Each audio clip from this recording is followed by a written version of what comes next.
Your community action program dedicated to bringing you the issues that impact America and concern Colorado. Brought to you every week at this time by the El Paso County Democratic Party. Your voice in the future of Colorado's... Good evening and welcome to the Democratic Voice. I'm your host for tonight's show, Les Thompson. Tonight's show we're going to be reviewing some more from the open forum that was held last month by the Democratic Women's Club of El Paso County and the Democratic Club of El Paso County. They hosted the forum to kind of introduce the candidates, give people a chance to ask questions. So tonight is a little bit of the excerpts from that. Thank you for tuning in to tonight's show, and I hope that you enjoy it. Thank you. During this time of economic downturn, how do you, as the mayor, propose to prioritize the needs of the city so that the health and safety concerns of the citizens are met at all levels? I don't think it's that difficult. We've got plenty of money. We've seen where the money's going. We need to prioritize the spending. How do we do that? We let you tell us what you want. We don't close the doors. We have disclosure, 100%, everything that we're spending. If we're shooting $100,000 over to CSU, I want you to know about it. And then you let us know what you think about it. That's one of the problems we have in our government. That's why we don't trust our government. They tell us what we want to know. They don't tell us everything. We need to change that. We need to create trust in our government. Full disclosure, we got websites, we got utility bills, open meetings. All the meetings should be open. Maybe everybody wouldn't be able to talk in some of the meetings, but they all should be open and you should hear everything. I think we got an easy job ahead of us as long as we use some common sense and let you guys, you're the leaders, we're the representatives. Don't let nobody fool you. We don't need to lead you. You know where you're going. Thank you.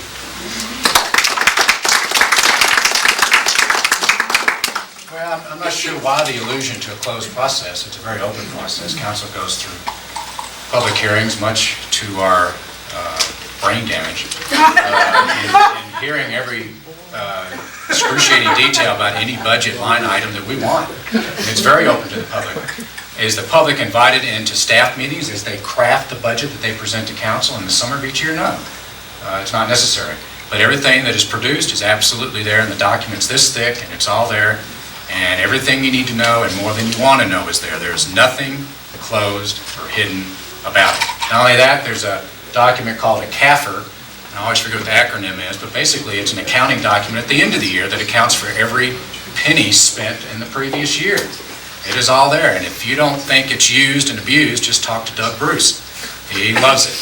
And everything he wants to know and wants to use to hammer us with is in the CAFR. So any allusion to anything being closed by the budgetary process is nonsense. It's illegal for one thing.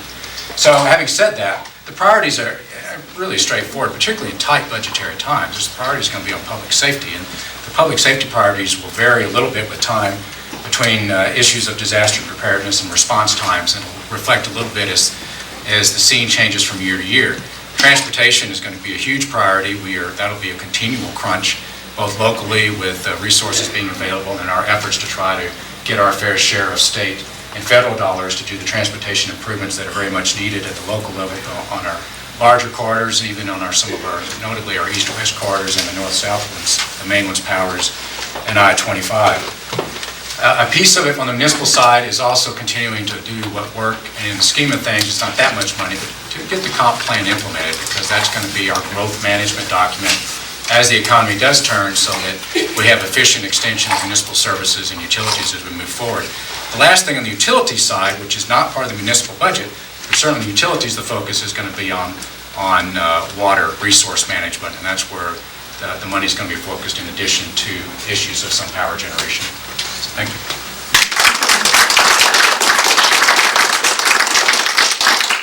Well, bringing the budget process into the citizenry, I think has more of a meaning for me because Margaret Radford, Councilwoman Radford, and myself had a lot of frustration over that as citizens. We've worked to try and open that up, but I think we can still do better. And I don't think that the budget process should just be once a year when you come and tell us what you want. I think the budget process has to be an ongoing discussion that the mayor brings out into the community with things like town meetings, with things like night meetings, by televising utilities so you know what we're doing and it's in full public view. In terms of our budget and priorities, I'm someone that generally is not pro-tax, and yet I co-chaired the campaign for B1 through 7, which included tax increases and bonding for various projects. We did pass the public safety tax, which was 0.4 cents. It's hiring 177 firefighters and uniformed police.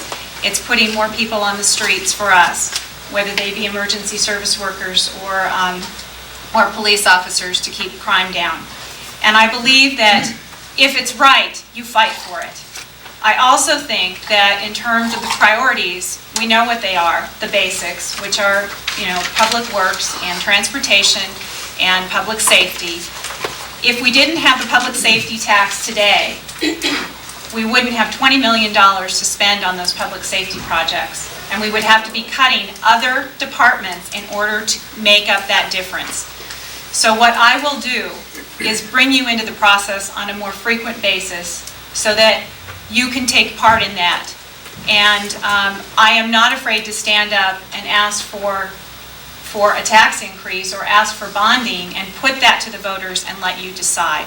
That's the way to bring you into the process, not by making decisions without your consent.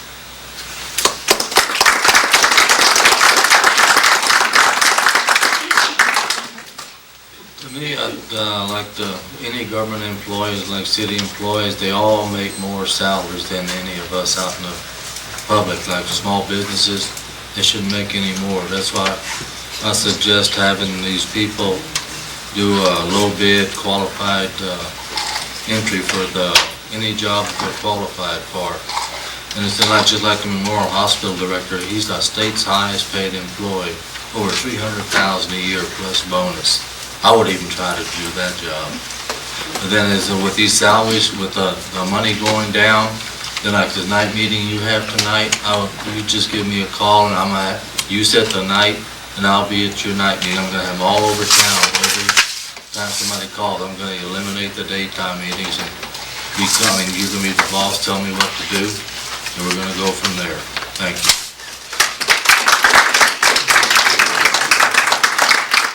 Well, I'm actually quite proud of what we've done with our budgetary process. In 2001, we had 4 e-town hall meetings to allow the public, and we started in the summer, so the public could give us input on what they thought was important in the budget.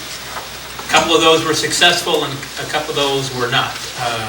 Last year, we cut back to 2 e-town hall meetings, and we allowed the public, and we televised them. You could reach us by phone, by fax, by email. You could come in person. And again, we started in the summer. So we've opened up our process to the public, and we've done it early on, so I'm happy with that. And I was even lucky enough to chair 2 of those e-town hall meetings because Mayor Makepeace was out of town, and they're actually kind of fun. No one's out in the audience, but questions come anyway, and we get to address, I guess, the public on TV. So it was unique, and it was an opportunity to kind of listen to what the community had to say and then provide the responses that are needed. And I kind of feel like the budget process is year-round, because I get out in the community and I go to events and I talk to people about the city, and they talk to me about what we can be doing better. And I bring that back to our staff, we follow up, and we get things done. So it's only closed if we're not out in the community reaching out and talking to the public. And we do that extremely well year-round. So I'm happy with that. And when it comes to setting priorities, over the last 6 years, when we needed money for a fire station to keep it open, I found it in the existing budget. When we needed money for motorcycle officers to patrol intersections, I found a way to fund it within the budget. I know how to set priorities. And I was lucky enough to be serving as vice mayor when the mayor was traveling out of town a lot, when we pushed the staff to get B4 on the budget so we could vote on it in November. I'm happy that it passed. I worked hard to get it passed. We have resources for public safety that we didn't have before. I feel good that I was part of that. I've been setting priorities along with the rest of council members for the last 6 years. I'll continue to do it. But I'm going to need your help because the mayor is one vote. We need good council members to serve with the mayor, to look at those priorities and work together. So when you choose your council members, choose them wisely, because we all have to work together and we all need to be part of a good team. Thank you.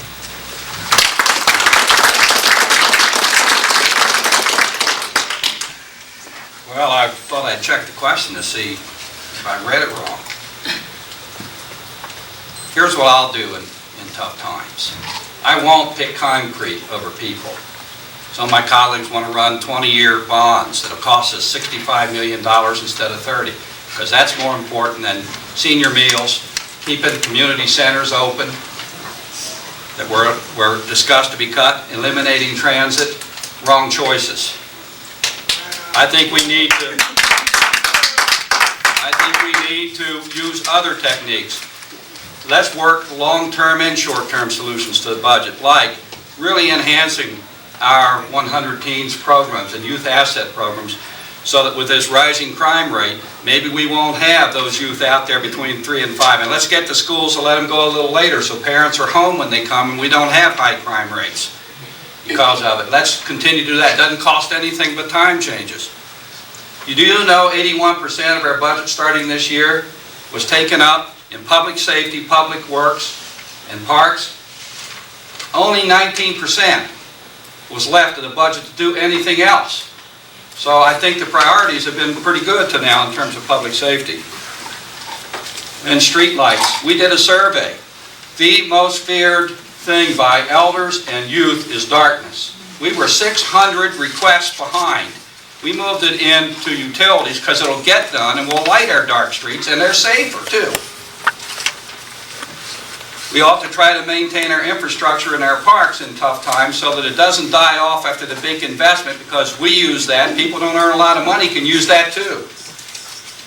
We need to be aggressive about getting state funds for transportation. I was instrumental in getting $69 million more to come to this area in the future. Why? Because it is safety and it is health. It keeps air pollution down. We need to continue affordable housing. Use our $500,000 fund to let people get into that and keep that boosted so that the poor have a chance to live. And our homeless shelter and the food that they need to eat. Those are the things we need to protect when our budget goes down. Question deals with the issue that occurred last Saturday over at Holland Park. And what are your feelings about how the Colorado Springs Police handled the peace rally, the anti-war peace rally, and what are your suggestions for what could be done better next time such a large rally may occur here within the city? So what are your suggestions for next time then? Well, I'm from the old school of hard knocks. I wouldn't put up with it, and I wouldn't hesitate to break a leg or shoot an arm or something like that. When I was young, I could witness and everything. When you learn it the hard way, you're gonna stay and learn. Thank you. Well, Let's have order, please. Well, I will congratulate the police department for clearing Academy Boulevard. I mean, I got emails from constituents that said I was caught in the middle of this peace rally. My car was beat upon by someone with a big stick dressed in black. Why didn't you do more? You know, what are you going to do to protect the citizens of Colorado Springs? They did what they needed to do to move those folks off of the street. They had to close Academy Boulevard, which is a main arterial to Penrose Hospital. And we've never done that before. We've closed small streets before, but when you close a major arterial and cut off access to a hospital, that's not a good situation to be in. And they need to make sure that when they opened it back up again, that they weren't going to have the same people running in the middle of the street, stopping traffic and beating on people's cars. I think they used appropriate methods to control the crowd and open up the street and protect our citizens. In the future, we can work a lot closer with the event organizers to make sure we know who the folks are who are going to rally peaceably and who the folks are that are going to come down here and try to cause trouble. So we can put a better spotlight on those folks who are going to cause trouble. And we know that we're going to have peace rallies again. And maybe we can work with the organizers to find a place to have a peace rally that doesn't border a 6-lane arterial. Maybe Memorial Park will be a more appropriate place so we don't have that same kind of incident occurring. But we need to work together with the organizers. We need to make sure we use good intelligence to identify those folks who are going to cause problems and try to circumvent them from causing problems that they get out of hand. And I think we'll work together as a community to have another peace rally and have it without incidents. but I still think the police department did what they needed to do to protect the citizens of Colorado Springs along that major arterial. And we can do better. Thank you. Well, this is probably a little too soon to make a judgment on. We're going to have another briefing at the first of the week. But I think there's a lot of information out there that people didn't get. There were people who came in from out of town, people who came in with masks on with vinegar, thinking that would stop tear gas, people who came with gas masks on them, and then they confronted people to get them to use it to raise the visibility. There's something wrong with that. You have to remember the judgment always is, did the commander make the right decision at a particular level of force? The lowest level of force without them putting their hands on you is tear gas. On the other hand, every time an incident like this occurs, it should be questioned in depth by elected officials. It should be public. I am proud of my colleagues. We sat in executive session to hear it the other day, and as soon as they started, we saw there was no reason we opened it up to bring the press in. And that's the way it should be done, not because something went on, necessarily, but to make democracy work. You keep from being a police state or a militaristic state by asking questions and shedding the light on everything. And we should look at it. We shouldn't be mad because people accuse us, but we ought to be able to share the information to people about what went on. I think at this point, our police officers did pretty well. I've asked for them to have videotapes, anything on site at the meeting on Monday to show as well. And we should make that public as well so that you and everybody gets a chance to see what went on. Because the reality is, it's not what did happen. It was whether the judgment was right that something worse didn't happen. And we had people, a woman and a child, who were scared to death because they rocked their car and came in around their car. And people had their cars beaten on. And so they're both sides of these stories. You're educated people. You know you need to look at them. I think we need to keep the visibility up so we keep our democracy the way it's supposed to be. So I don't apologize for anybody being critical of us. I say, come on, have your criticisms out. Let's look at the system and make sure it was done correctly. Thank you.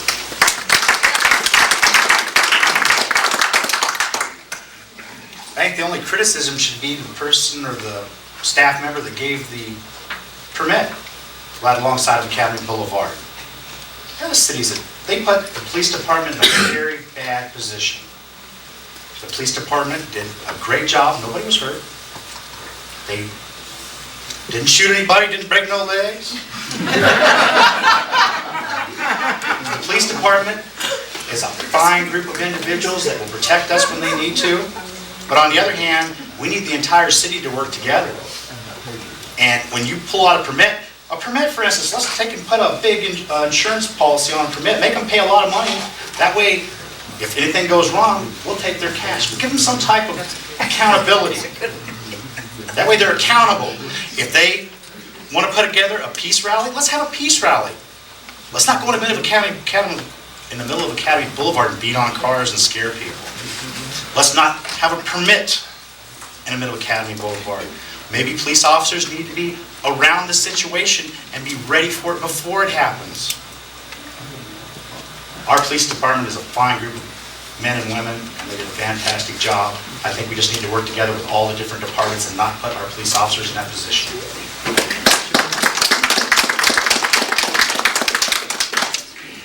First of all, I stand by the police and what they've done.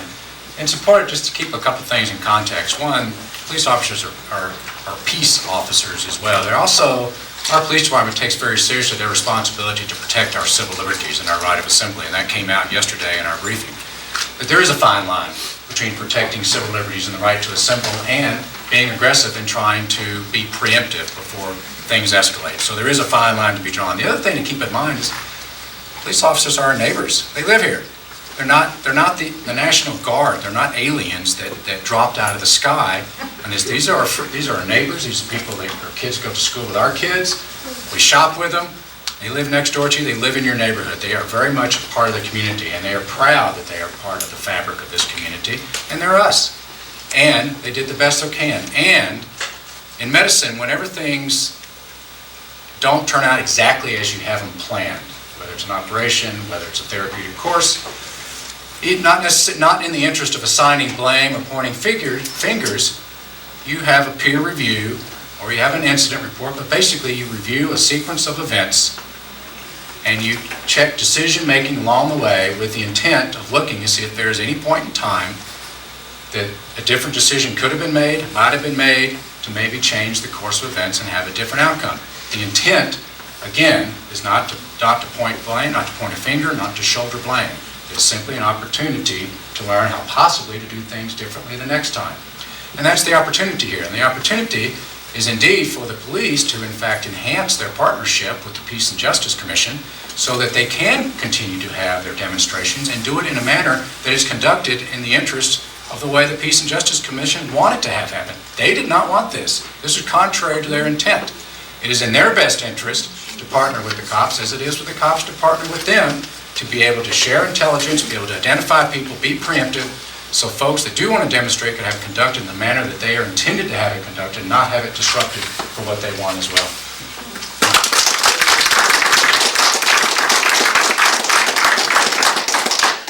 I take free speech very, very seriously. No one wants to see a war, and I believe that all of us don't really want to see us get into a war. There are a couple things that I'm going to share with you, and the first thing I need to say is that I want to make sure that our military families that have been left behind don't feel that we're against them. But at the same time, I talked to Jean Ferguson today with the Peace and Justice Commission, and I told her that we had a meeting yesterday where the police chief gave us a brief presentation on what had transpired. And his promise was to meet with them and get a group together to make sure we don't have this same situation happen again. As mayor, I will make sure that that happens. The firefighters were gagged during Fire Station 3, and I fought with the ACLU to make sure that they had the right to speak out on that issue. So I take freedom of speech extremely seriously. And in addition, I feel that this situation may have gotten out of hand because of people coming outside of our city and trying to create trouble. What we have to do as a community is to work together to make sure that it doesn't happen again and to learn lessons from it. And certainly to look at everything very specifically. I also asked the police chief to make sure he brings a map to us on Monday so that we can see where everyone was and what was happening. And I also fought to make sure that the meeting yesterday was an open session so that the media could be there and get all the information. We cannot hide behind closed doors. We have to keep this process open, and we have to bring in the media as well as the public. So I hope you'll be there Monday and maybe on Citizens Comment on Tuesday for any of you that were there to share your views and to let us know what you saw, because I know people that were there, and I'm trying to get information from them so that I'll know the questions to ask.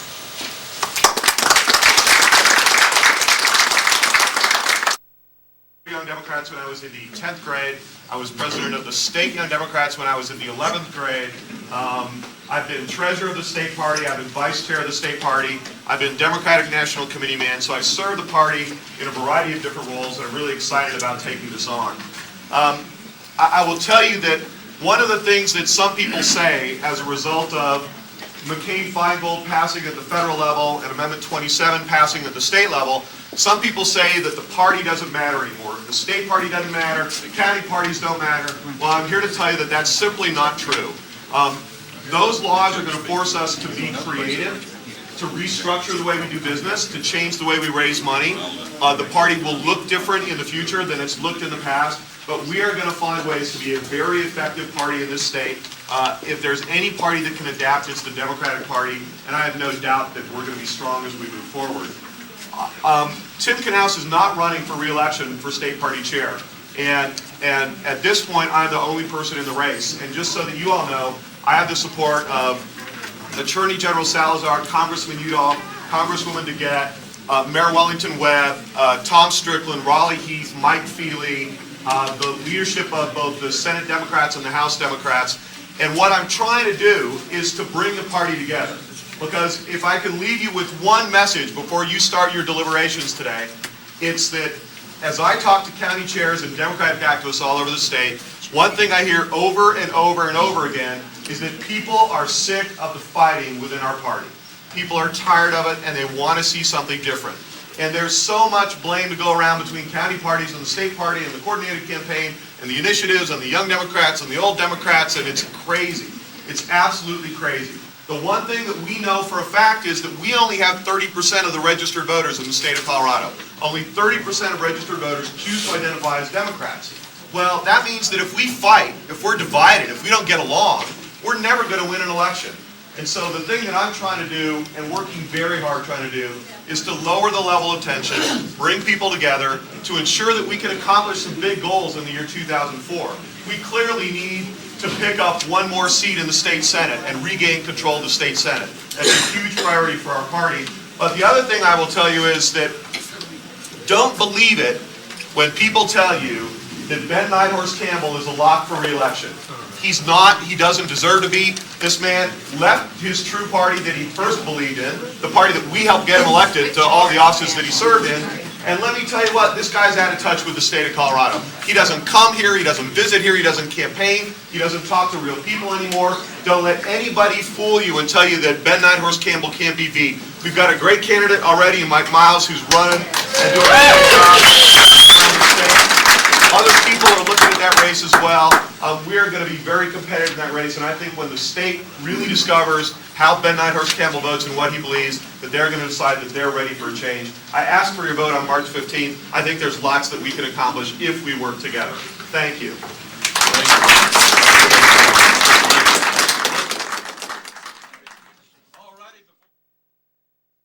My name is Norman Fletcher. I am a Democrat. They call me a yellow dog Democrat. Yes. Because when I grew up, the aftermath of Harding, Coolidge, and Hoover, when this country was in hell, was on its knees, 30% of all workers were out of work. In the great infinite wisdom of the American people, the voter, voted in the savior of our country, Franklin Delano Roosevelt, who took office March the 20th, in 1933. I grew up in a totally segregated community, in a coal mining town in the rear end of the Appalachia. There was no job. My father worked for $1, half a dollar a day, or whatever. There's 8 of us in the family. Many times we went to bed, we're hungry. No food on the table. So thank God for Franklin Delano Roosevelt. When I got this from my father-in-law, who was an organizer for John L. Lewis, came from Italy. When he was 14 years old, worked in the subways of New York to build them, and then ended up in Springfield, Illinois, as a coal miner. John L. Lewis sent him to Colorado in 1921. They threw him in jail. The Pikeview Mine threw him in jail and called him an anarchist because he was trying to organize workers. So why am I a Democrat? The Magna Carta of the labor movement, of the National Labor Relations Act, the Wagner Act, after company unions and the company executives were running the union in those days in the 1915 up into the 30s.